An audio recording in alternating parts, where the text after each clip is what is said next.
Real people, real crimes, real life drama.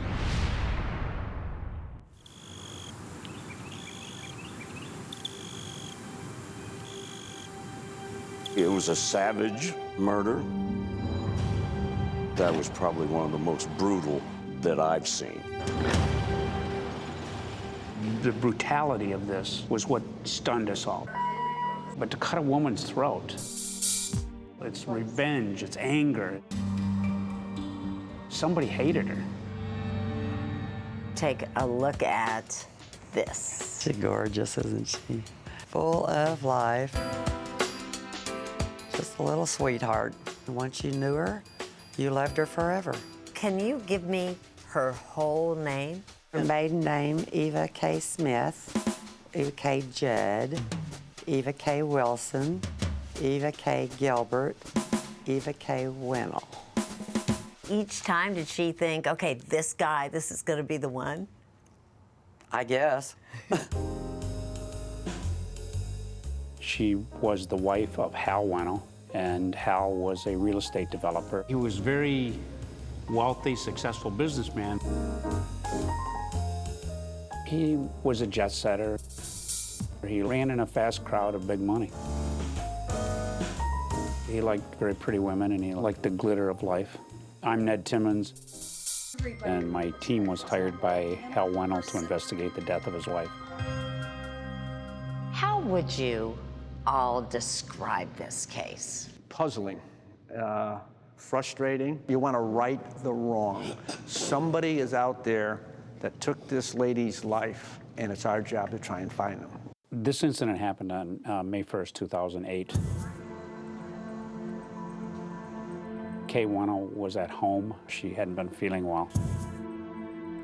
I think it was right over in this area is where the first encounter happened. The attack at the front door was brutal. And then I think he just hits her like this. Somebody hit her with a prize fighter type punch and just smashed her face in. I think she recovered and ran for the kitchen. She was running for her life. And I think this is where the perpetrator, the assailant, got her. Caught her from behind, forced her to the ground. And then cut her neck. I believe Hal came home around 6:30 or 7 o'clock at night and found Kay.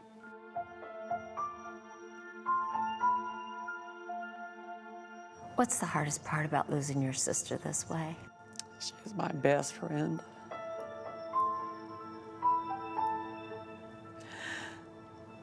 How could somebody do that to somebody like her? We have found people have three lives. They have a public life, a private life, and a secret life. Do you believe Kay Wenal had a secret life? I believe she did, yes. And that's where I believe the answer lies.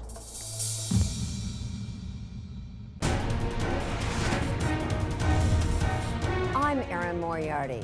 Tonight on 48 Hours, who killed Kay Wenal?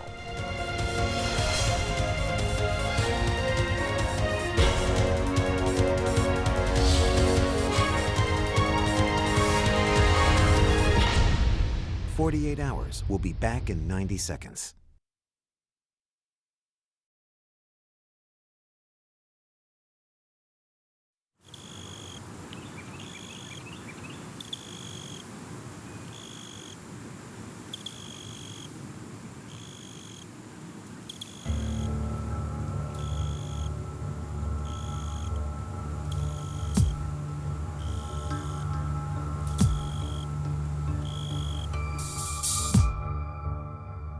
Why are you talking to me? I'm talking to you because I want to find out who murdered my sister. At the time of her murder, Kay was married to real estate developer Hal Wenal, her fourth husband. He was smitten from the moment he first set eyes on Kay in a Reno airport. She said she bent over to get luggage off the rack, and that's when Hal noticed her. How could you not? Pam Sleeper says her sister was striking and vivacious. Hal was proud of her. He used to love to walk into restaurants. She was arm candy. Oh, look at that woman. Wow. And at the age of 60, Kay was still turning heads. And everyone seemed to love her, which made her murder in May 2008 all the more shocking and difficult to solve. What's more, there is little physical evidence. Crime scene investigators took this video, which reveals no fingerprints, footprints, defensive wounds, hairs, or fibers, and all the blood tested was Kay's. So 3 weeks after his wife's death, Hal Wenal offered a reward that would grow to $250,000. He wanted to try to find out who murdered Kay, and he was willing to pay dearly to do it. But when months went by without a real lead, the frustrated multimillionaire hired his own team of private investigators led by Ned Timmons. We want this guy. We want this solved. Timmons, a retired FBI agent, recruited former colleagues, his own ex-wife Kathleen, and John and Sonia.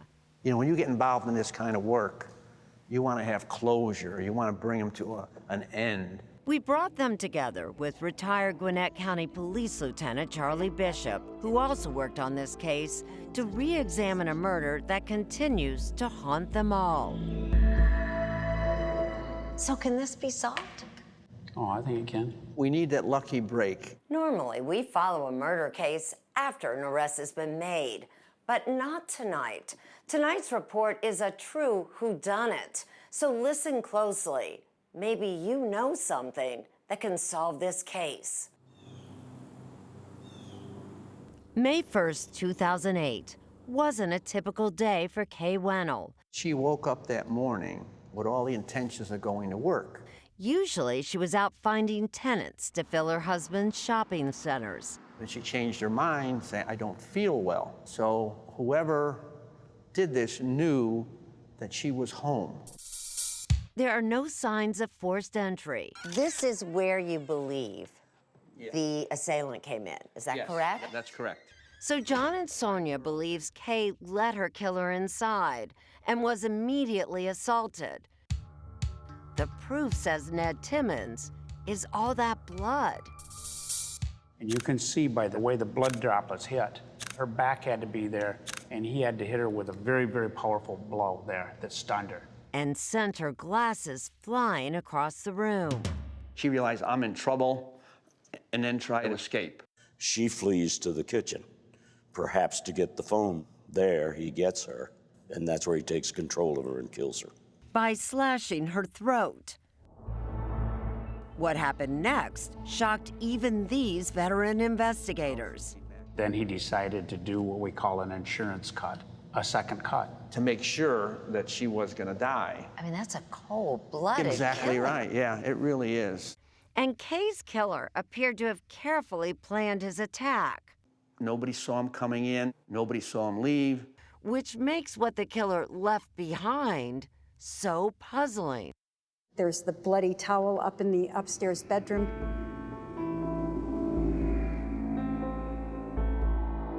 A towel with smudges of Kay's blood was found in her closet off the master bathroom.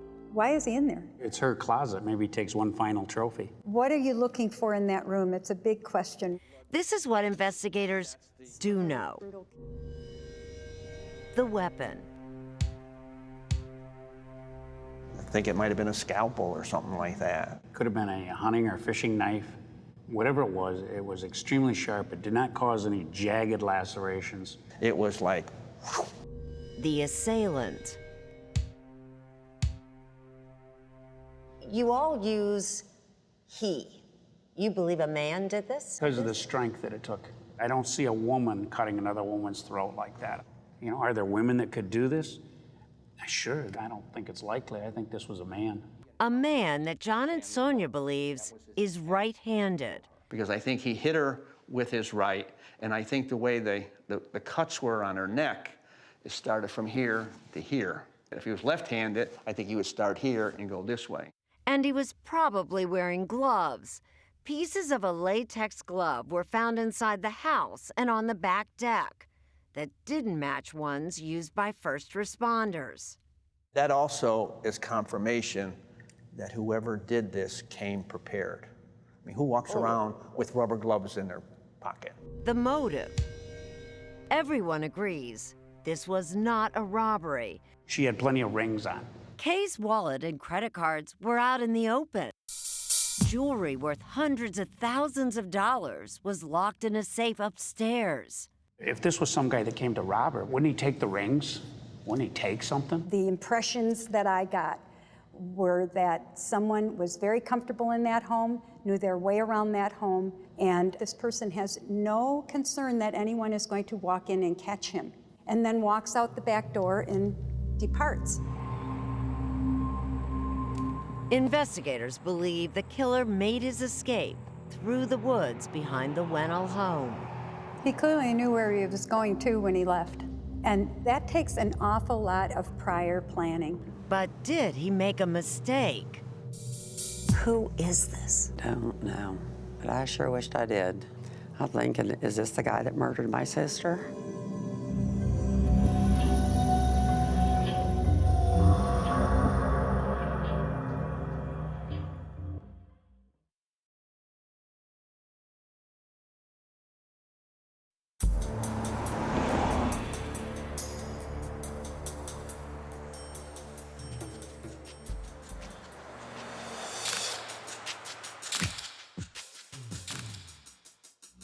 Six days after Kay Wenal was murdered, her family and friends gathered to say goodbye.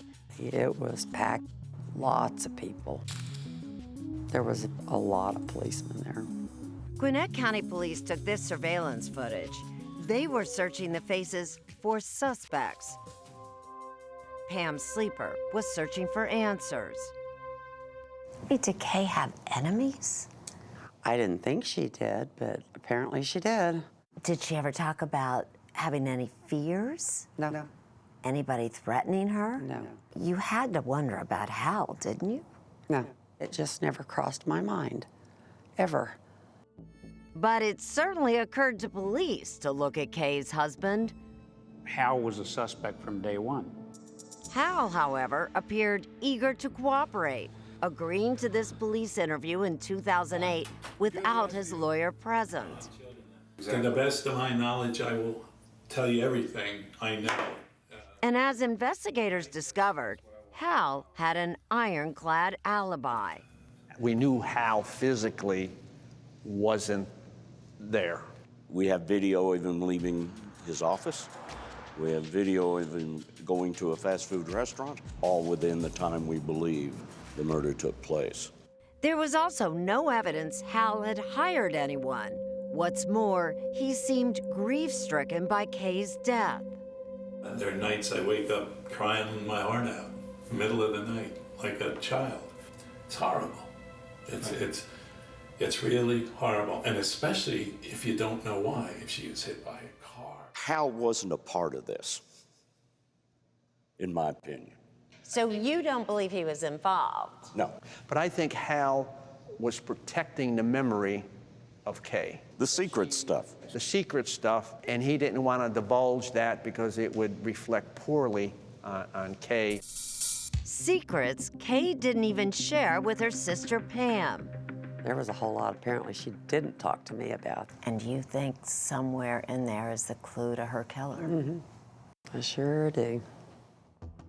Kay had a colorful past. As investigators discovered, she not only married a lot, she also had affairs. She needed to be loved, and she needed to feel that she could attract any man. She was obsessed with this. In fact, Ned Timmons theorizes she may have been seeing someone at the time of her death. Hal knew her secret life.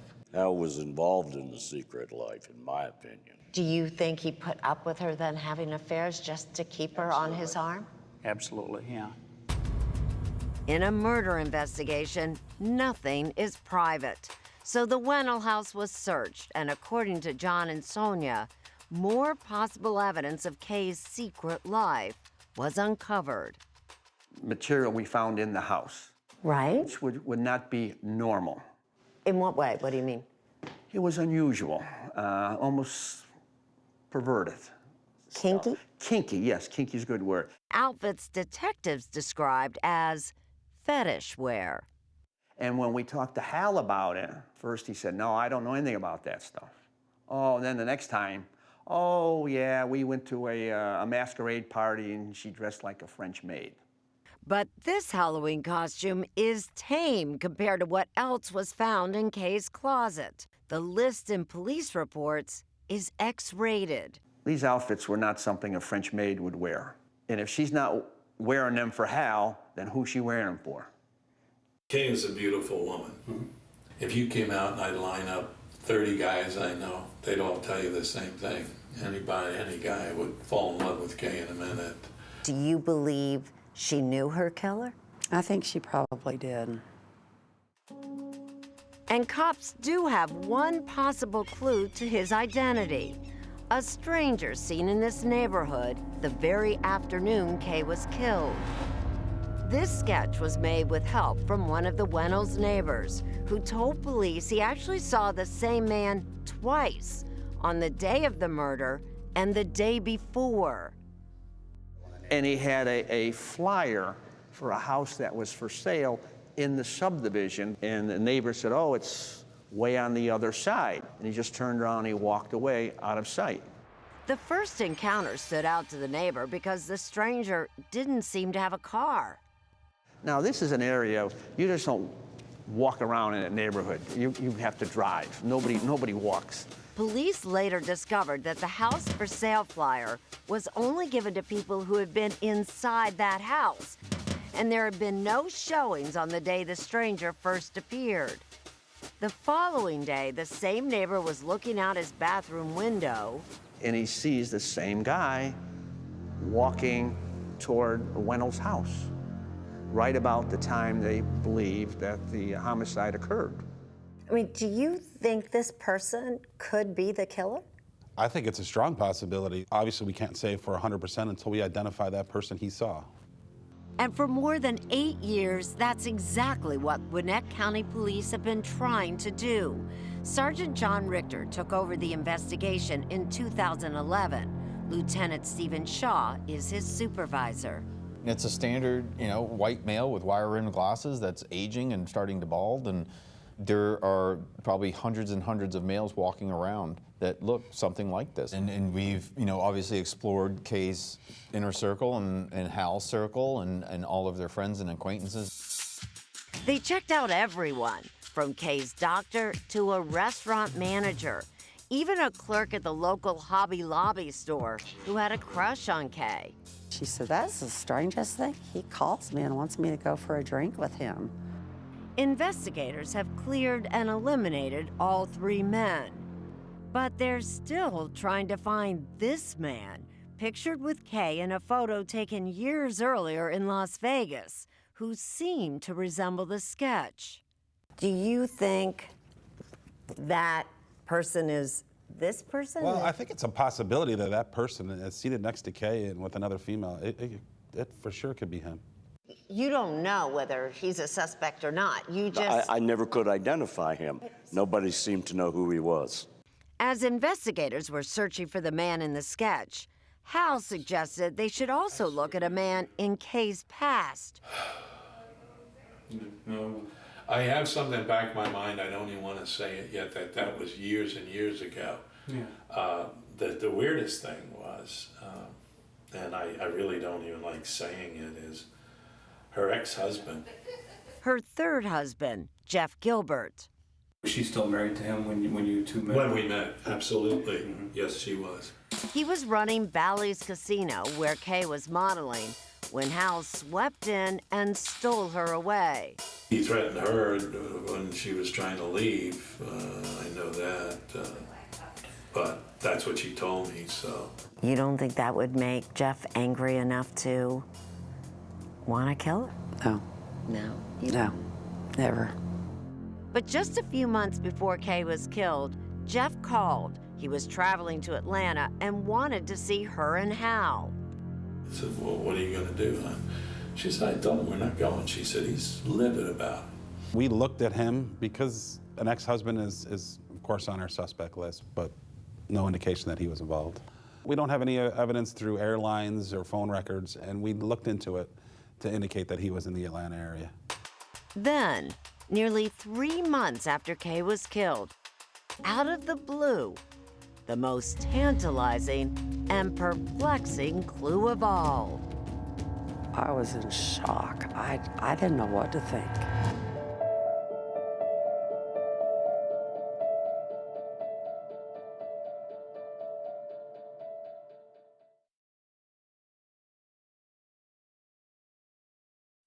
"48 Hours," the 30th season.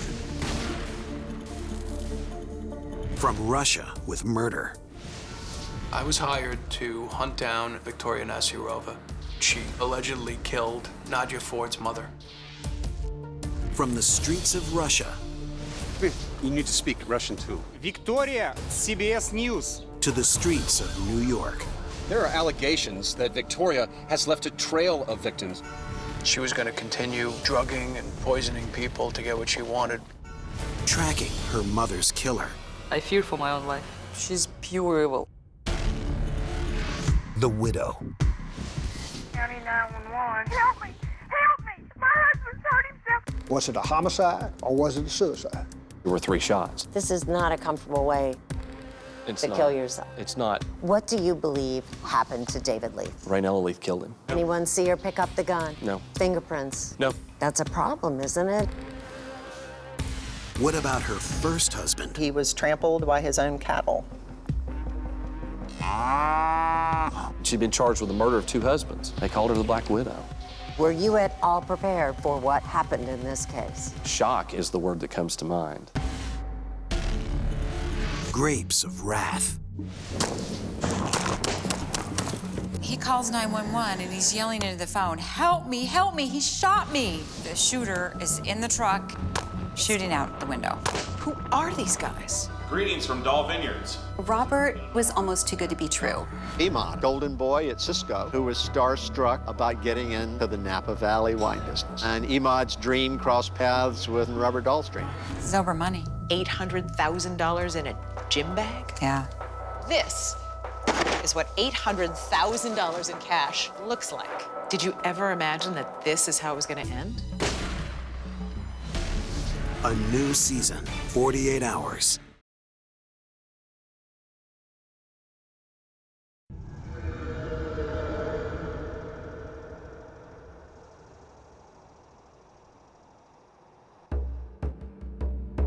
I stand on that bridge on the 2nd floor. I look down at that front door.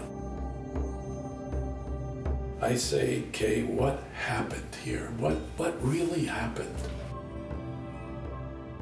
Whoever did this because one of 2 reasons. They're very angry with her, or they're very angry with you. I've been in this game for 40 years. Who the hell kills your wife? Not even the mafia does that. Despite what Hal Wenal believed, cold case investigators Lieutenant Stephen Shaw and Sergeant John Richter wonder if the killer could be connected in some way to Wenal's business. We have to look at every option and every possibility to figure out who did it. Back in 2008, Hal was the picture of wealth and success. At the time of Kay's death, what kind of shape was his business in? It's hard to tell. In the face, it looks like they had a lot of money. However, after digging into the case, it appears that it was maybe smoke and mirrors. We find out that maybe there was some fraud or some stuff that wasn't always on the up and ups. Hal Wenal made his fortune buying land, building shopping centers, and then selling the malls fully leased for a profit. But according to Marie Lundquist, Hal would sometimes cook the books. He wasn't the most honest person in the world. Marie began working for Hal in 2007 as his administrative assistant. We sold a shopping center in Lawrenceville, and the whole deal was bad. He was paying tenants rent, so when the new owners bought it, the books looked like they were paying rent every month, when in fact Hal was paying their rent, some of them. Yeah, I can say to you without reservation, I can't even think of anybody. We have tenants occasionally who fall out, but they don't blame me. Yet we found 6 lawsuits filed against Hal and his various companies, some of them from people who did blame him, claiming fraud, but Hal brushed it off. If you don't make any money, you never get sued for anything. The minute you make a buck, people come after you. Do you think there's any possibility that the Kay's death might have something to do with someone angry with Hal? Yeah, because apparently he owed a lot of people money, and he didn't make a lot of friends. Could be a revenge thing. Kay's sister Pam wonders if an investor was angry enough to hire a professional killer, which could explain the lack of evidence at the crime scene. There was a lot of blood there, and how this guy got away without a footprint, a hand mark on the wall, or anything, it's just amazing. But the idea of a professional hit doesn't make sense to the investigators who've examined the case over the years. I think if it was hired killer, it would have been a gun. With a gun, no physical or contact. something to the back of the just head. Yeah. Boom, boom. Bye. Out the door, see you later. That's it, I'm done. And what makes the hitman even more unlikely, they say, is what happened nearly 3 months after Kay was murdered. A peculiar letter arrived at the Gwinnett County offices of the Atlanta Journal-Constitution. The letter wasn't published back then, but it was given to the police. The police department wanted to meet with us. They showed us this letter. Cut out in little bitty, individual, different letters out of different magazines, all glued in to this page, and it was shocking. The envelope, postmarked July 21st, 2008, had been mailed from Augusta, Georgia, some 140 miles away from where Kay was murdered. Wow. I mean, it was bizarre, odd. The letter and envelope were taken apart and carefully examined by the crime lab, but no DNA or other useful forensics were found. Whoever did this did it with gloves on. I mean, they cut each individual letters out and then glued them. So it was very time-consuming to do that. Do you know how hard that would be to stick these things all on there with plastic gloves on? Oh, it's incredible. I mean, this is really a long, just to go through the magazine. The letter is shocking, filled with expletives. I bet Kay Wenal never told anyone what she really was. It turns out she was just a money-grubbing whore. I loved her, and she said we could be together. She told me she hated her house and that fat, miserable, lying mother. Her effing husband. She said she loved me, but that was a lie too. I told her this would happen if she didn't keep her damn promises to me. Her family screwed everything up. Those white trash ass. His money was more important than our love. We could have been so happy together, but they everything up. On its face, it sounds like the words of a jilted lover. If you look at the letter, if we're going to go with the jilted lover theory, that this person, she finally told him, no, I'm staying with Hal. In other words, did the family talk her into staying with Hal that irritated the actual perpetrator? But Pam Sleeper says Kay never mentioned any plans to leave Hal. Although she admits parts of the letter have a ring of truth, especially about the house they were renting. I know that she didn't like her house. I mean, that was the first thing that stood out to me was, wow. I know she was kind of unhappy with Hal about that. So it was someone who knew her. Oh, yeah, apparently. Who would go to such trouble? Is the letter really what it appears to be? How many of you believe this was actually written by a spurned lover. Do you? Based on the reading of it, yes. Kathleen? I don't. I do, because of the reference to the family, the house, and things that wouldn't be known to everybody. But those are exactly why it wouldn't be a spurned lover. A spurned lover doesn't give a care about her house. A spurned lover doesn't give a care about her family. I believe at this point it's not a jilted lover. That's a red herring. Review the clues. Help solve this case. Join us now on Facebook at 48 Hours.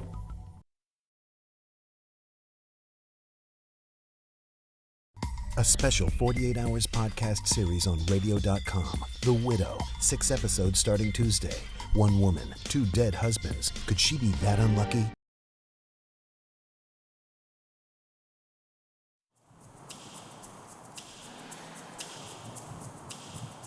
The investigation into Kay Wenal's death got new life when this letter arrived in July of 2008.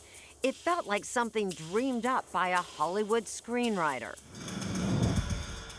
It's what the author thinks threat letters should look like. This is almost scripted. So you have to say, what's the purpose? Former FBI profiler Mary Ellen O'Toole agreed to examine the letter for us. She now heads the forensic science program at George Mason University. This is someone I think that's pretending to be the killer, to create this boogeyman suspect, and to push the police away from the actual motive in the case. The writer may not be a jilted lover at all. From working cases like this, if this was a spurned lover, then this would not be the first note. A spurned lover is going to have notes preceding this one where Kay is the most wonderful thing in the world. I love you, we're perfect together. Even if it's a delusional stalker, initially they love their victims. They're beautiful. They're going to spend their life together. It's only after a few letters that you see that transition to, you are now this horrible human being. I hate you. What's more, the investigation hasn't revealed any other men in Kay's life. Exactly what Hal told detectives back in 2008. As God is my judge, I don't think Kay was having an affair. She had to be the best damn actress in the world. It turns out that while Kay was sexy and flirtatious, investigators may have been looking in the wrong direction. They didn't find any evidence of an affair at the time of her murder. And Kathleen Timmons says neither did the medical examiner. And this letter that implies that she's got yet a very active current lover. And yet when they did the autopsy examination, she had no indication that there had been recent sexual activity. There's no indication that she's involved with anybody, including her husband. Do you believe that the person who sent this letter is actually the person who went into the home and killed her? Not necessarily. O'Toole suspects the killer may have had help. I think it's possible that there are 2 people that could be involved. You could have somebody that wrote the letter and then someone that came into the home. Mary Ellen O'Toole says writers of cut and paste notes tend to have one thing in common. They are women.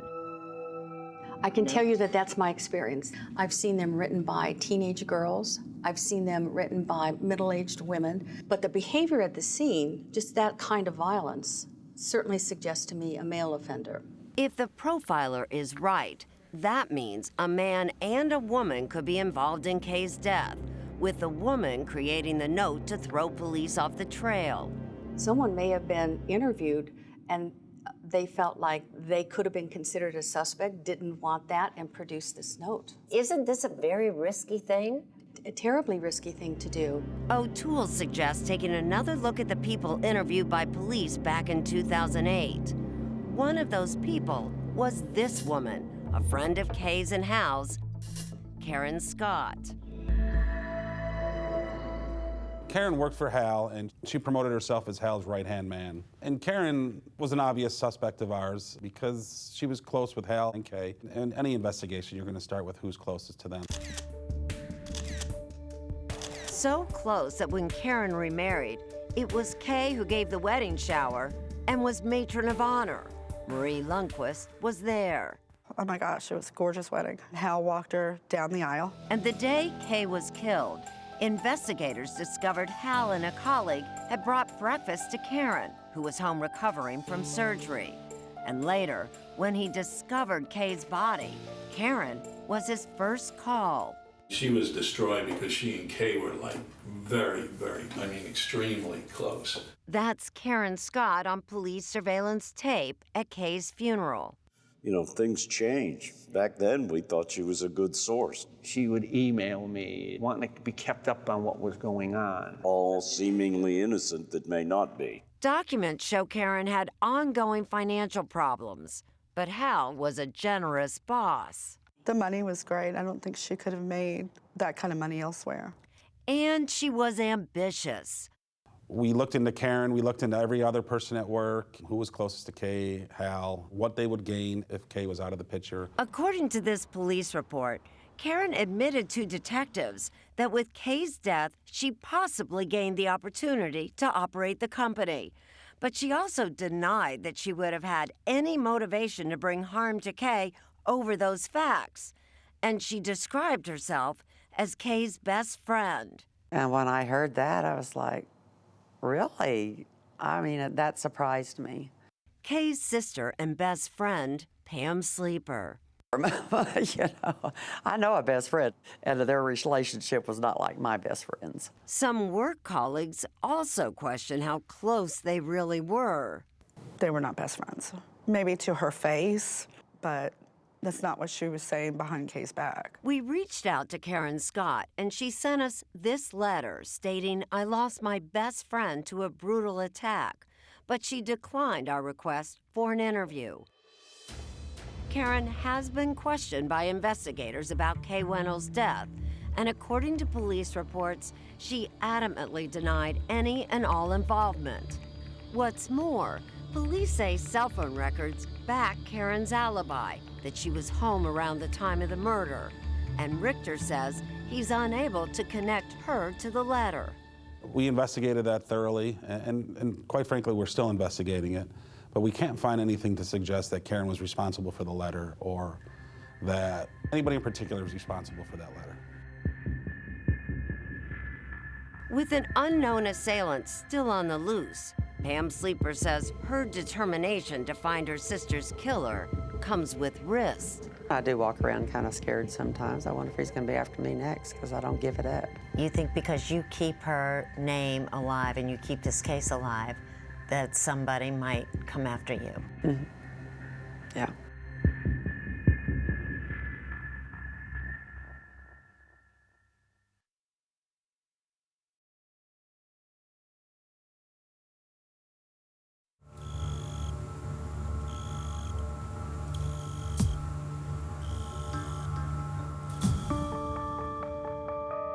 That was the last picture taken of Kay on her 60th birthday. Pam Sleeper says that after Kay's murder, Hal Wenal was never the same. He called me every day. He was just lost. He missed her so much. He would say, "Who? Why?" I was like, I don't know, Hal. It's what we're trying to find out. I try to stay busy morning, noon, night. I hate the mornings going to work because I know I'm coming home to that house at night. Weekends I despise. Hal may have hated being in the house, but he refused to leave it. If your wife or significant other was murdered in that house, wouldn't you want to get out of that house? Private investigator Ned Timmons. You want to walk in the kitchen every day and have this vision of all this blood and her lying there with her throat cut? You know, it just didn't make sense. Still more perplexing to investigators, Hal kept the house exactly as it was the day Kay was killed. Her sneakers next to the living room couch. Her book open to the page she was reading. Drops of her blood on the staircase. It was never cleaned up. Even when our team showed up months and months later, the house was exactly... Very strange. Exactly the way it was. You'd think you'd have a cleaning crew come in and cleanse that place, but there was still the blood splatters. I want nothing more on God's earth than to find the guy who did this, and I'd give everything I have to get Kay's killer. Even if it meant spending his fortune to do it. The Gwinnett County Police Department was having their financial difficulties. So it was really a bad time for law enforcement. Is that part of the problem here, that It's a problem everywhere. There was just no money there. Again, another reason Hal contacted these folks, because they had so much more resources available to them than we did. Ned Timmons says it was Hal who paid for much-needed lab work to be done. I was dealing with a private laboratory weekly, and we sent a lot of fibers. We sent a lot of fluids for DNA sampling, and Hal would have to approve every time. Samplings are $5,000-6,000 a hit. And we had people in Las Vegas, we had leads in California, we had leads all over the country. It was costing him a lot of money. Hal's quest came to an abrupt end in 2010 after he died of a heart attack.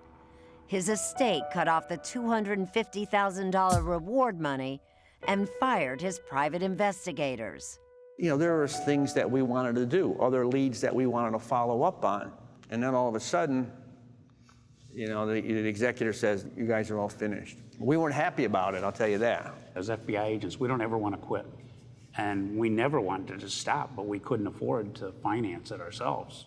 The current cold case detectives seem to have made no headway, and their investigation appears stalled.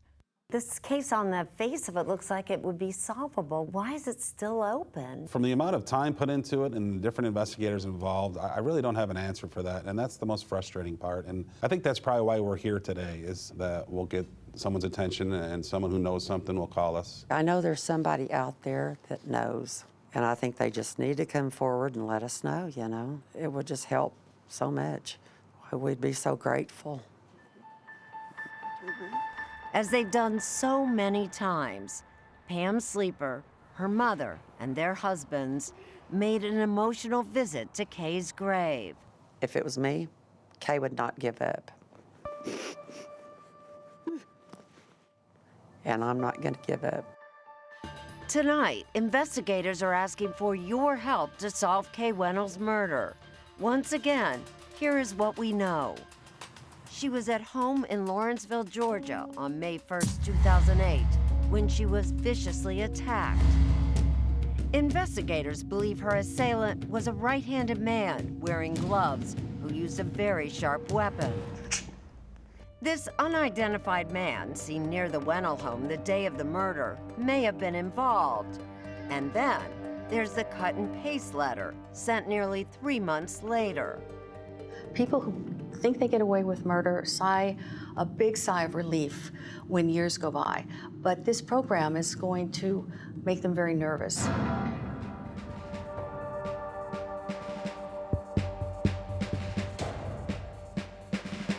Anyone with information is asked to contact Gwinnett County Criminal Investigation Division, anonymous tip line, 1-770-513-5390.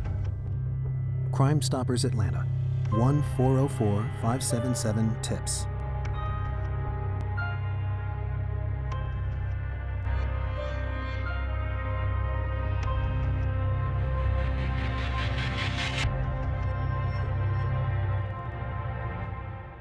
I've basically spent a conflict-free life. He divided us. Not guilty of murder. He's guilty of sin! He defined us. The system balanced in favor of a black man. And still, we can't get past that. Now what? OJ would never lay low. Saturday at 9.